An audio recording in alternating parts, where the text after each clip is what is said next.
ஒரு கிராமத்தில் செல்வந்தர் ஒருவர் வசித்து வந்தார். அவர் பலருக்கும் உதவி செய்து வந்தார். அவரிடம் ராமு வேலை செய்து கொண்டிருந்தான். மிகவும் உழைப்பாளியாக இருந்தாலும் ஏழ்மையில் அவன் பல பிரச்சனைகளை எதிர்கொண்டு வந்தான். ஒரு நாள் ராமுவிற்கு அவனுடைய முதலாளிக்கு 1000 ரூபாய் கடன் செலுத்த வேண்டும் என்று நினைவுக்கு வந்தது. ஆனால் அவனிடம் அதற்கு தேவையான பணம் இல்லை. அப்போது ராமு தன்னிடம் உள்ள 500 ரூபாயை எடுத்துக்கொண்டு முதலாளியிடம் சென்றான். என்னால் முழு தொகையும் தர முடியவில்லை. இது என்னிடம் இருக்கும் பணம், இதை மட்டும் ஏற்றுக்கொள்ளுங்கள் என்றான். முதலாளி சிறிது சிந்தித்து, சரி மாலையில் வா என்று கூறி அனுப்பினார்.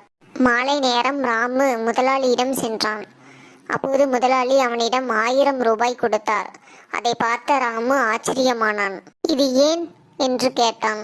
முதலாளி சிரித்து கொண்டு, இது உன்னுடைய பணம்தான், முயற்சி செய்தால் முடியாதது எதுவும் இல்லை என்றார். நான் 500 ரூபாய்க்கு குறைந்த விலையில் வாழைத்தார் வாங்கினேன். அதை லாபம் வைத்து 1000 ரூபாய்க்கு விட்டேன். சிந்தித்து செயல்படு என்று அறிவுரை கூறினார். முயற்சி வெற்றி தரும்.